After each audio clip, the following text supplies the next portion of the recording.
నెల్లూరులో ఎమ్మెల్సీ పర్వతరెడ్డి చంద్రశేఖర్ రెడ్డి, కాకాని గోవర్ధన్ రెడ్డిల ఆధ్వర్యంలో సుమారు 2000 మంది విద్యార్థులు వైఎస్సార్సీపీ శ్రేణులతో మెగా డీఎస్సీ నిరసన ర్యాలీ నిర్వహించారు. డీఎస్సీ పేపర్ లీక్ అక్రమాలపై సీబీఐ విచారణ జరిపించాలని డిమాండ్ చేశారు. అలాగే ఈ అవినీతికి బాధ్యత వహిస్తూ మంత్రి నారా లోకేష్ వెంటనే రాజీనామా చేయాలని పట్టుబట్టారు. ఈ కార్యక్రమంలో యువత, విద్యార్థులు, వైఎస్సార్ కాంగ్రెస్ పార్టీ నాయకులు, కార్యకర్తలు పెద్ద సంఖ్యలో పాల్గొన్నారు.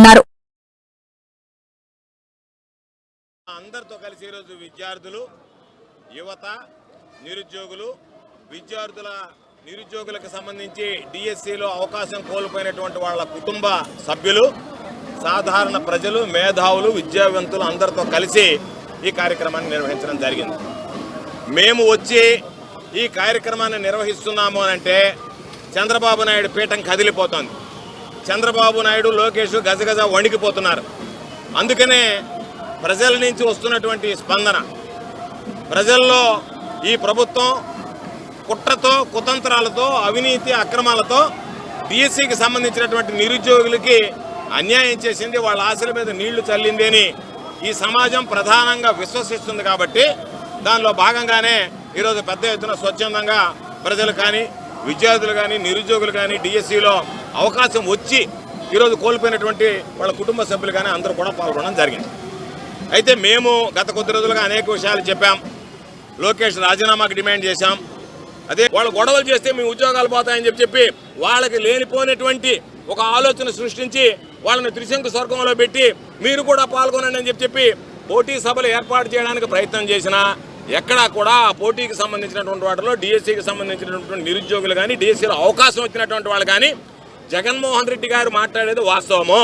కాబట్టి పారదర్శకంగా జరగాలి. పారదర్శకంగా జరిగితే మనకు వస్తాయనేటువంటి నమ్మకం, విశ్వాసం ఉంది. కాబట్టి వాళ్ళు పాల్గొనకపోయినా ఎవరెవరినో తీసుకొచ్చి వాళ్ళందరినీ కూర్చోబెట్టి ఈరోజు మీరు మాట్లాడేటువంటి మాటలు ఏ విధంగా ఉన్నాయంటే డైవర్షన్ పాలిటిక్స్కి తెరదీసేటువంటి విధంగా, ఒక ఆయన పొట్ట ఆయన కూర్చున్నాడు, ఒక ఆయన లావు ఆయన కూర్చున్నాడు, ఒక ఆయన ముసలాయన కూర్చున్నాడు. నేను ముసలాయనంటే నిరుద్యోగులకు సంబంధించి మొన్న డిఎస్సీలో అవకాశం కోల్పోయినటువంటి వాళ్ళ తల్లిదండ్రులు ఉండరా? వాళ్ళకన్నా బిడ్డల పాపం అవస్థలు పడుతుంటే ఆ ఉద్యోగం అవకాశాలు కోల్పోయినటువంటి వాళ్ళకన్నా డిఎస్సీలో వాళ్ళ తండ్రులకు ఎక్కువ ఉంటుంది, వాళ్ళ బంధువులకు ఎక్కువగా ఉంటుంది. అయ్యో విధంగా ఉందే పరిస్థితి అనేది. కాబట్టి మీరు ఏది లేక, ఏమీ చేయలేక, మాటలతో దాడి చేస్తా కాలక్షేపం చేస్తున్నారు. ఏది ఏమైనా ఒకటే విషయం చెప్పాం, దీని మీద నెల్లూరు నగర నియోజకవర్గంలో అన్ని కార్యక్రమాలు విజయవంతంగా పూర్తయ్యాయి. నెలల కాలాల పాటు, అదేవిధంగా సుమారుగా వారం నుంచి అయితే కంటిన్యూగా ప్రతిరోజు నిరాహార దీక్షలు చేయడం, ఇవన్నీ కూడా కార్యక్రమాలు చేస్తూ ఉండడం, ఇంత పెద్ద ఉద్యమం, సమైక్యాంధ్ర ఉద్యమం తర్వాత ఇంత పెద్ద ఉద్యమం జరగడం అన్నది ఆంధ్ర రాష్ట్ర చరిత్రలో ఇదే మొట్టమొదటిది. మరి ఇంత ఉద్యమం జరుగుతున్నా మేమేమడుగుతున్నామయ్యా లోకేష్ గారు, చంద్రబాబు నాయుడు గారు, ఎంక్వైరీ చేయించండి అంటున్నాం. ఎంక్వైరీ చేసిన తర్వాత తప్పుంటే తప్పు చేసిన వాళ్ళని శిక్షించమంటున్నాం. మేమేమి ఎవరిని శిక్షించమని, ఉద్యోగాలు తీసేయమని, డిఎస్సీని రద్దు చేయమని ఎవ్వరం కోరట్లా. సిబిఐ ఎంక్వైరీ చేయండి. సిబిఐ ఎంక్వైరీ కూడా పారదర్శకంగా జరగాల. పారదర్శకంగా జరగాలంటే లోకేష్ గారు రాజీనామా చేస్తే ఆ కన్సర్న్ మంత్రిగా ఉన్నప్పుడు ఆయన వాటన్నిటి కూడా ట్యాంపర్ చేసే అవకాశం, ఇప్పటికే ట్యాంపర్ చేసినారు, ట్యాంపర్ చేసే అవకాశం ఉంటుంది. కాబట్టి రాజీనామా చేసి సిబిఐ ఎంక్వైరీ వేయమంటున్నాం.